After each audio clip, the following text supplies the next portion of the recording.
Good morning students. पिछली turn पर 4 coordinated complex के बारे में अपन ने स्टडी किया और निकल साइनाइड का टेट्रासाइनोनिकलेट आयन का अपन ने एग्जाम्पल पढ़ा। उस केस में बहुत क्लियरली ये पता लग गया था कि संकरण कौन सा होगा। sp2 संकरण वहां पर पाया जाता है और कॉम्प्लेक्सेस का जो शेप है वो स्क्वायर प्लेनर शेप प्राप्त किया जाता है। उस केस में ये भी पता लगा कि sp3 संकरण यहाँ नहीं पाया जाता क्योंकि जो यौगिक है या जो कॉम्प्लेक्स है वो डायमैग्नेटिक नेचर का है और इसलिए यहाँ पर टेट्राहीड्रल ज्योमेट्री नहीं पाई जाती। अब नेक्स्ट कॉम्प्लेक्स जो है वो है टेट्रा अमीन क्यूप्रिक आयन। अब ये CuNH3 जो है ये कॉम्प्लेक्स अपन यहाँ पर कॉपर वाला कॉम्प्लेक्स है और इस कॉम्प्लेक्स में भी दोनों प्रकार की ज्योमेट्रीज पाई जा सकती हैं। टेट्राहीड्रल या स्क्वायर प्लेनर ज्योमेट्री यहाँ पर प्राप्त की जा सकती है। तो लेकिन यहाँ पर जो स्थिति हुई या जो कंडीशंस आ गई हैं सामने वो ये है कि दोनों ही केसेस से ये पता नहीं लग पा रहा था कि किस प्रकार का संकरण यहाँ पर उपस्थित होगा। तो अमीनो कॉम्प्लेक्स ऑफ कॉपर में अगर अपन इसकी विन्यास और ये देखें तो यहाँ पर सबसे पहला जो कॉपर वाला है उसमें D10 4s1 4p0 ये इसका विन्यास होता है और D10 विन्यास के कारण यहाँ पर केवल अनपेयर्ड इलेक्ट्रॉन जो है वो 4s में प्रेजेंट है।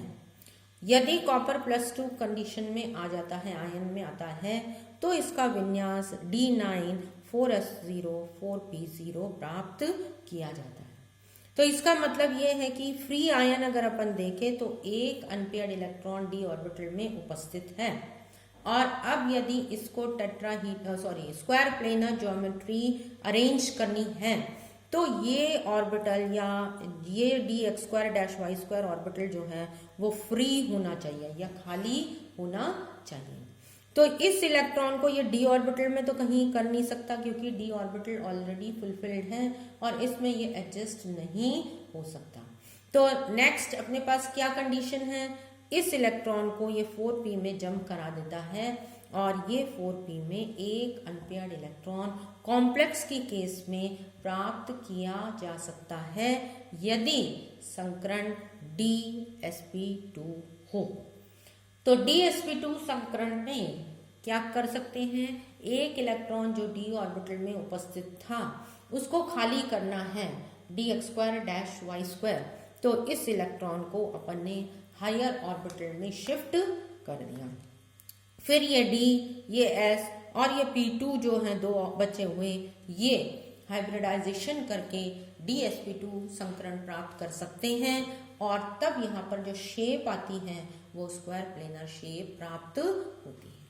अब मैग्नेटिक प्रॉपर्टीज यदि अपन डिस्कस करें तो फ्री मेटल या फ्री आयन और कॉम्प्लेक्स में भी तीनों केसेस में एक एक अनपेयर्ड इलेक्ट्रॉन यहाँ पर प्राप्त होता है।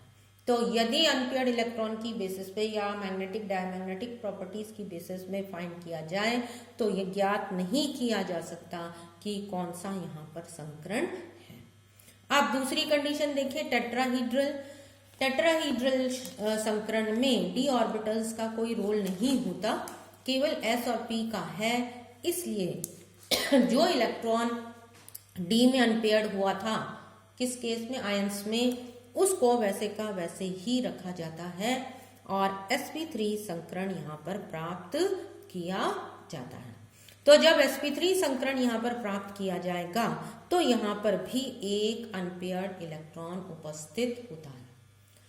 sp3 संकरण हो चाहे dsp2 संकरण हो, दोनों केसेस में एक अनपेयर्ड इलेक्ट्रॉन उपस्थित है। इसका मतलब कॉम्प्लेक्स कैसा है, पैरामैग्नेटिक इन नेचर।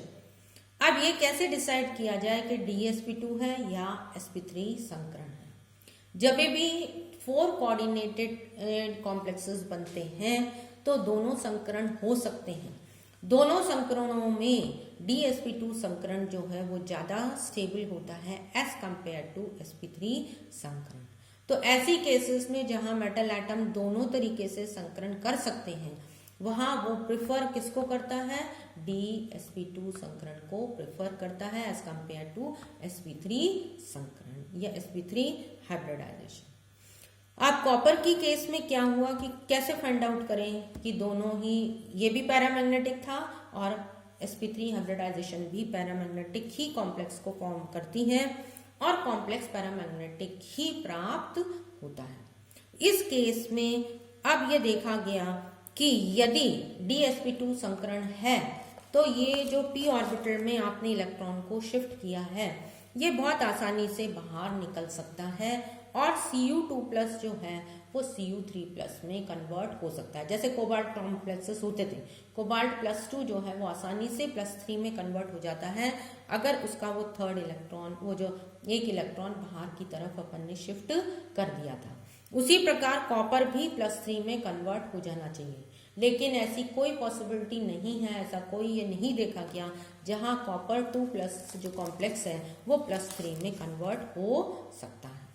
तो अब क्या, कौन सा ये है, तो जब मैग्नेटिक प्रॉपर्टीज देखी तो उसमें ये देखा गया कि इनकी मैग्नेटिक प्रॉपर्टीज ये जो कॉपर कॉम्प्लेक्स है इसकी मैग्नेटिक प्रॉपर्टीज में जो म्यू का मान है वो एक अनपेयर्ड इलेक्ट्रॉन से कम आता है। 1.73 बोर मैग्नेट्रॉन जो है उससे कम इसमें म्यू का मान प्राप्त होता है।